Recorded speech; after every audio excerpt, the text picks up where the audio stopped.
3 days after landing back in the United States, I stood in my own driveway staring at a woman watering flowers on my front porch. She smiled at me like I was the stranger.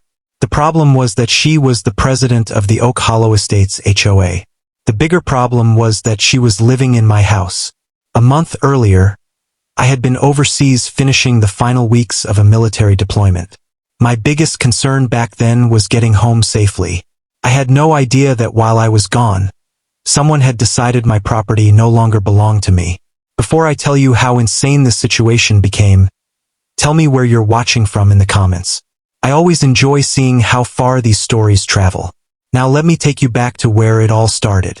My name is Daniel Carter. I served in the Army for nearly 14 years. Discipline, preparation, and attention to detail were habits I carried into every part of my life. That included my home. I bought my house 5 years earlier because it sat outside the authority of any homeowners association. No HOA fees. No HOA inspections. No HOA presidents telling me what color my mailbox could be. Just freedom. The property sat directly beside Oak Hollow Estates, a large subdivision controlled by one of the most aggressive HOAs in the county. That HOA was run by Linda Grayson. Linda loved power. Some people enjoy gardening. Some enjoy traveling. Linda enjoyed controlling other people's lives. The first time I met her was 2 years before my deployment. She walked onto my property carrying a clipboard and informed me that my fence violated community standards. I laughed and explained that I wasn't part of Oak Hollow Estates. She didn't laugh. Instead, she stared at me for several seconds before saying something that stuck with me. Properties bordering our community affect property values. We have an interest in maintaining standards. An interest, not authority, not jurisdiction, just interest. I politely told her to leave. From that day forward, she treated my existence like a personal insult. Every few months she found a new excuse to bother me. One complaint claimed my truck was parked too close to the road. Another claimed my shed was visible from HOA property. Then there was the complaint about my American flag being mounted incorrectly. That one almost made me choke laughing. Each time I reminded her of the same thing. You have no authority over my property. Most people eventually accept reality. Linda wasn't most people. The harassment continued for years. Then I received deployment orders. A few weeks before leaving, I hired a local property management company to check on the house. They would collect mail, maintain the lawn, and monitor the property while I was overseas. Everything was documented. Everything was paid in advance. Everything was legal. Or so I thought. The first few months overseas passed quietly. My property manager sent regular updates. The lawn looked great. The house looked great. Nothing seemed unusual. Then the emails suddenly stopped. I assumed he was busy. I sent messages. No response. I called. Straight to voicemail. The silence bothered me, but I was operating halfway around the world and couldn't exactly jump on a plane to investigate. Still, something felt wrong. Very wrong. And by the time I finally stepped off that plane and headed home, the nightmare waiting for me was far worse than anything I could have imagined. Because while I was serving overseas, someone had managed to turn my life upside down. And when I pulled into my driveway 3 days later, I discovered that the woman standing on my porch wasn't just visiting. According to her, she owned the house now. For several seconds, I simply stood there staring at her. Linda Grayson didn't look surprised to see me. She looked annoyed, as if my arrival had interrupted her afternoon. She slowly lowered the watering can and crossed her arms. "Can I help you?" she asked. I actually laughed. Not because anything was funny, because my brain refused to process what I was seeing. "My house," I said. "You're standing in front of my house." Linda sighed dramatically. "No, Mr. Carter. This property was legally transferred months ago." The words hit me like a brick. Legally transferred. I walked past her toward the front door. The lock clicked. Different key. Different lock. Everything changed. I checked the windows. New curtains. New furniture. Someone else's belongings. Someone else's photographs. Someone else's life. Inside my home. A home I had purchased. A home I had paid for. A a home I had left temporarily while serving overseas. Linda stepped beside me. You should leave before this becomes unpleasant. I turned slowly. Unpleasant. Her smile returned. The previous owner failed to comply with legal obligations. The property was surrendered through proper procedures. Previous owner. She was talking about me. Like I was already gone. Like I no longer existed. I immediately called the county sheriff. 2 deputies arrived about 20 minutes later. I expected the situation to be resolved within minutes. I was wrong. 1 deputy listened carefully while the other reviewed paperwork Linda handed over. The deputy frowned. Sir, according to these documents, ownership was transferred approximately 4 months ago. I stared at him. What documents? He showed me copies. My signature appeared on every page. Except it wasn't my signature. Not really. Someone had forged it. Power of attorney forms. Property transfer agreements. Acknowledgements. Pages and pages of fraudulent paperwork. The deputy looked uncomfortable. If this is fraud, you'll need to challenge it through the courts. Linda looked positively delighted. The moment the deputies left, she leaned closer. You should have joined the community when you had the chance. That statement told me everything. This wasn't about property.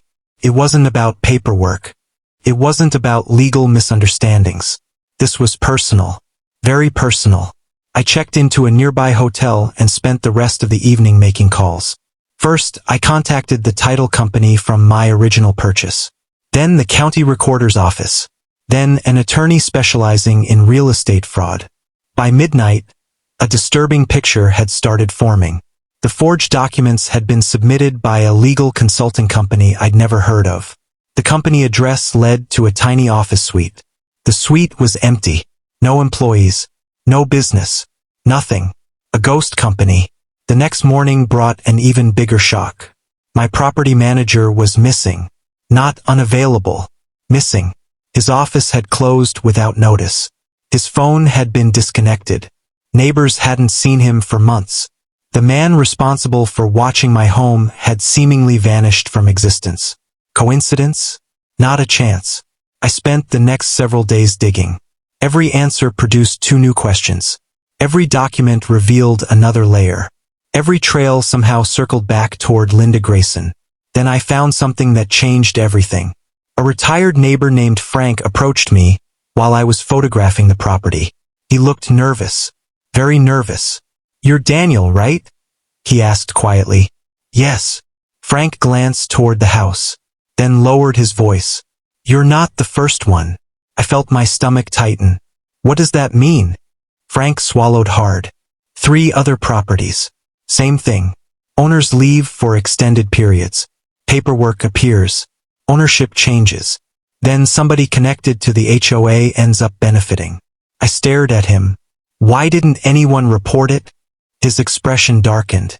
Because people tried. He paused. And every time they did, the evidence disappeared. At that moment, I realized this wasn't simply one stolen house. This might be something much bigger. A system. A scheme. A criminal operation hiding behind HOA authority. And if I was right, Linda Grayson had just made the biggest mistake of her life. Because unlike her previous victims, I wasn't walking away. I was about to start digging deeper, and the truth waiting underneath was worse than anyone imagined. The deeper I dug, the uglier the story became. Most people think criminals wear masks. The smart ones wear business suits. 3 days after speaking with Frank, I sat inside my attorney's office reviewing county property records spread across a conference table. At first glance, everything looked normal. Names, addresses, transfer dates, signatures, official stamps. But once we compared dozens of records side by side, a pattern emerged. The same notary appeared repeatedly. The same consulting company processed multiple transfers. The same legal representative filed paperwork. And every trail somehow touched Oak Hollow Estates. My attorney leaned back in his chair. This isn't random. No, I agreed. It isn't. The disturbing part was how carefully everything had been designed. Victims weren't selected by chance. Most were elderly homeowners. military personnel, people working overseas, individuals unlikely to notice suspicious activity immediately, people who couldn't quickly return home, people who were vulnerable, people like me. That afternoon, we requested additional records. By evening, another bombshell arrived. The consulting company responsible for my fraudulent transfer had received multiple payments from a private account. The account holder's name made me smile, not because it was funny, because it confirmed exactly what I suspected.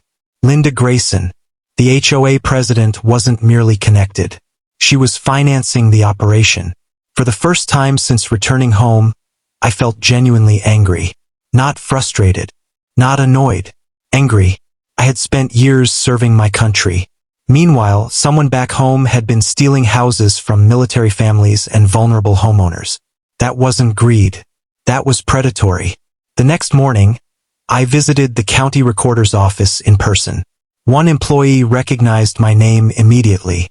That caught my attention. "You've heard of me?" I asked. The woman hesitated, then nodded. "A few people asked questions about your property before the transfer." My pulse quickened. "What people?" She checked records, then printed several visitor logs. 3 names appeared repeatedly. One belonged to Linda. The second belonged to an HOA board member. The third belonged to a man named Robert Hastings. I had never heard the name before. My attorney had. The moment I showed him the printout, his expression changed. "That's bad." "What?" "Robert Hastings was disbarred 7 years ago." I stared at him. "For what?" "Forgery. Fraud. Real estate scams." There it was. The missing piece. The operation wasn't simply HOA corruption. They had professional help. Someone experienced. Someone who knew how to manipulate documents and exploit legal systems. Someone who had done it before. For weeks we gathered evidence. Quietly, carefully. We never confronted Linda. Never threatened her. Never revealed what we knew. Instead, we let her feel comfortable. People make mistakes when they feel safe. And Linda was making plenty. Then one evening, everything changed. A black SUV pulled into the hotel parking lot. 2 men stepped out. Neither looked friendly. I noticed them immediately. Military training teaches you to recognize trouble. These men looked like trouble. They approached my truck. One circled behind it. The other crouched near the front tire. I grabbed my phone and started recording. Seconds later, they left. The entire encounter lasted less than a minute. When I inspected the vehicle, I found exactly what I expected. A deep slash across the tire. A warning. Nothing more. Nothing less. Someone wanted me intimidated. Someone wanted me gone. Instead, they gave me evidence. The hotel security cameras captured everything. The license plate was visible. The faces were visible. And when investigators later identified the men, both had direct financial ties to Oak Hollow Estates. The pressure was increasing, which meant we were getting closer. Very close. What Linda didn't realize was that every desperate move was strengthening the case against her. And within days, a meeting would take place inside the HOA clubhouse. A meeting she believed would secure her victory. Instead, it would become the moment her entire empire collapsed. The HOA clubhouse was packed. Board members sat confidently around a polished conference table. Several homeowners filled folding chairs along the walls. Linda Grayson stood near the front, smiling like someone preparing to celebrate. She believed she had won. She believed the house was hers. She believed I was finally out of options. What she didn't know was that every person entering the building that afternoon was part of a carefully coordinated plan. I arrived 5 minutes early. Linda immediately spotted me. "Mr. Carter," she said cheerfully. "I'm glad you came." I pulled out a chair and sat down. I wouldn't miss it. The meeting began with routine HOA business. Landscaping, parking complaints, community fees, the usual nonsense. Then Linda moved to the final agenda item. Property dispute resolution. My property. She launched into a rehearsed speech about abandoned assets, community interests, and legal transfers. Every sentence sounded polished. Every word was a lie. When she finally finished, she folded her hands and smiled. Do you have anything you'd like to add? I stood. The room became quiet. Actually, yes. I placed a thick folder on the table. The signature used to transfer my property was forged. Linda's smile faltered. Only slightly. I'm sure that's a misunderstanding. It isn't. I opened the folder. These records connect the transfer to a shell company. Silence. I placed another document beside it. These payments connect that company directly to you. The room shifted. Board members exchanged nervous glances. Linda's confidence began cracking. You have no proof of wrongdoing, she snapped. That was my cue. The clubhouse doors opened. Several investigators entered. Behind them came county detectives. Behind them came federal agents. The room exploded with confusion. Linda went pale. One detective approached the table carrying a binder. Linda Grayson? She didn't answer. The detective continued. You are being charged with conspiracy, fraud, forgery, theft by deception, witness intimidation, and multiple federal offenses related to interstate property crimes. The smile vanished completely. Several board members stood abruptly. One actually tried to leave. An agent stopped him immediately. Meanwhile, investigators distributed copies of evidence throughout the room. Bank records, property transfers, communications, financial statements, months of documentation. The scheme was finished. Completely finished. Linda looked at me. Not with anger. Not with confidence. With panic. Real panic. The kind that appears when someone finally realizes there is no escape. This is your fault, she whispered. I shook my head. No. I looked around the room. This happened because you thought nobody would fight back. Two agents placed handcuffs on her wrists. The woman who spent years controlling everyone else suddenly had no control at all. As she was escorted from the clubhouse, homeowners began asking questions. Investigators answered them. The truth spread quickly. More victims came forward. More evidence surfaced. More arrests followed. Within months, the entire operation collapsed. The fraudulent transfers were reversed. My house was returned. Victims received restitution. Several participants accepted plea agreements. Others faced trial. As for Oak Hollow Estates, the HOA never recovered from the scandal. Membership collapsed. Leadership dissolved. The organization eventually disappeared altogether. 6 months later, I stood on my front porch watching the sunset. The same porch where Linda had once claimed ownership. The same house she thought she had stolen. The difference was simple. She believed power made her untouchable. She believed authority meant ownership. She believed nobody would challenge her. She was wrong, because sometimes the biggest mistake a bully can make is choosing the wrong target. And when I returned home from overseas deployment, the HOA president learned that lesson the hard way. The house never belonged to her. It was always mine.